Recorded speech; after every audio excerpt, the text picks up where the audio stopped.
Malam itu, hujan turun deras, menutupi suara langkah kaki tiga remaja yang sedang menyelinap di antara pepohonan di tepi desa.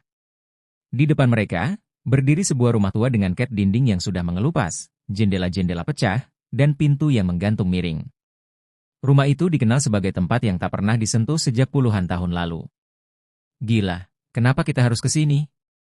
Seram banget tempatnya, kata Reza, yang berjalan paling belakang sambil sesekali menoleh ke belakang dengan waspada. Diamlah, Reza. Kalau takut, tunggu saja di luar, balas Dodi, sambil menyeka air hujan yang membasahi wajahnya.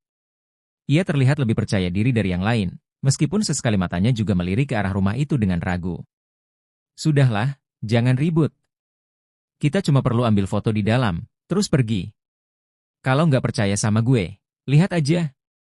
Enggak ada apa-apa kok, ucap Ilham, yang berdiri paling depan sambil menggenggam senter kecil di tangannya. Mereka bertiga akhirnya sampai di depan pintu rumah. Ilham mendorong pintu kayu yang berdecit keras, mengirimkan suara yang menggema ke seluruh penjuru ruangan. Bau lembab dan busuk langsung menyergap hidung mereka, membuat Reza menutup mulutnya dengan tangan. Baunya kayak bangkai. Pasti ada hewan mati di sini, katanya sambil mundur satu langkah. Dodi mengarahkan lampu senter yang dibawanya ke sekeliling ruangan. Mereka berdiri di ruang tamu yang penuh debu, dengan perabotan tua yang sudah rusak dan dipenuhi sarang laba-laba. Ayo cepat. Kita cari tempat yang pas buat foto, terus cabut dari sini. Mereka melangkah pelan, menghindari lantai kayu yang berderit di setiap langkah. Di dinding, terlihat lukisan-lukisan tua yang sebagian besar sudah luntur, namun salah satunya masih terlihat jelas, seorang wanita dengan gaun putih, matanya seperti menatap langsung ke arah mereka. Serem banget lukisannya, kayak hidup, gumam Reza sambil memegang lengan Dodi. Udah, jangan lebay. Itu cuma lukisan biasa, balas Dodi sambil mengabaikan rasa takut yang mulai merayap di hatinya. Namun, saat mereka beranjak menuju ruangan berikutnya, sesuatu terdengar dari arah belakang. Tok tok tok. Mereka bertiga langsung berhenti dan saling berpandangan. Ilham mengarahkan senternya ke arah pintu depan yang tadi mereka masuki. Tidak ada apa-apa. Kamu dengar itu, kan? Bisik Reza. Angin, balas Dodi cepat, meskipun suaranya terdengar bergetar. Mereka melanjutkan langkah mereka ke sebuah lorong panjang. Di ujung lorong, ada sebuah pintu kayu yang terlihat lebih baru daripada bagian lain rumah itu. Ilham menatap pintu itu dengan alis berkerut. Kok, aneh ya? Pintu itu kayak nggak cocok sama rumah ini. Tanpa menunggu, Ilham mendorong pintu itu. Namun, pintu tersebut terkunci. Ia mencoba lagi, kali ini lebih keras, sampai pintu itu akhirnya terbuka sedikit, cukup untuk mereka melongo ke dalam. Ruangan di balik pintu itu kosong, hanya ada sebuah kursi kayu di tengahnya, dengan seutas tali yang menggantung dari langit-langit. Ini tempat apa? Bisik Reza, yang kini terlihat semakin ketakutan. Dodi mendekati kursi itu sambil menyorotkan senter. Kayaknya tempat ini pernah dipakai buat gantung diri, katanya pelan, suaranya nyaris tak terdengar. Tiba-tiba, suara jetok tok tok kembali terdengar, kali ini lebih keras, seolah berasal dari dalam ruangan itu. Gue nggak mau di sini lagi.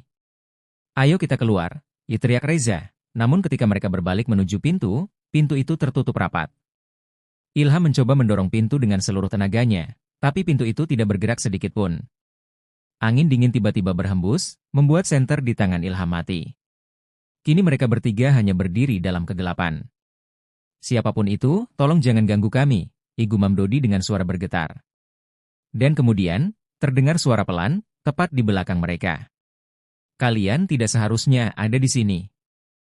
Suara itu terdengar pelan, serak, dan begitu dekat seolah berasal dari telinga mereka sendiri. Reza berteriak panik, langsung membalikkan badannya ke arah suara, tapi yang ia lihat hanya kegelapan pekat. Siapa itu? Siapa di sana? Teriak Ilham, tubuhnya gemetar hebat. Tidak ada jawaban, hanya keheningan yang mencekam. Tiba-tiba, kursi kayu di tengah ruangan bergerak sendiri, meluncur ke arah mereka. Brak! Kursi itu menabrak kaki Reza, membuatnya jatuh tersungkur ke lantai. Reza mengadu kesakitan sambil meraba-raba kakinya, sementara Dodi segera menariknya berdiri. Ini nggak benar. Kita harus keluar sekarang juga, teriak Dodi sambil menyeret Reza ke arah pintu. Ilham mencoba membuka pintu yang tadi tertutup rapat, menarik gagangnya dengan sekuat tenaga. Tapi pintu itu tetap tak bergeming, seolah-olah disegel oleh kekuatan tak terlihat. Nggak bisa. Pintu ini terkunci, teriak Ilham dengan panik. Tiba-tiba, suara langkah kaki terdengar mendekat dari dalam kegelapan.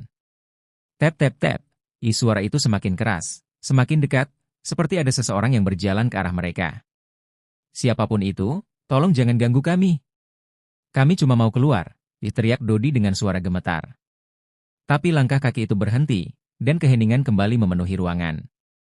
Mereka saling berpandangan dalam kegelapan, napas mereka terdengar berat, jantung mereka berdetak kencang.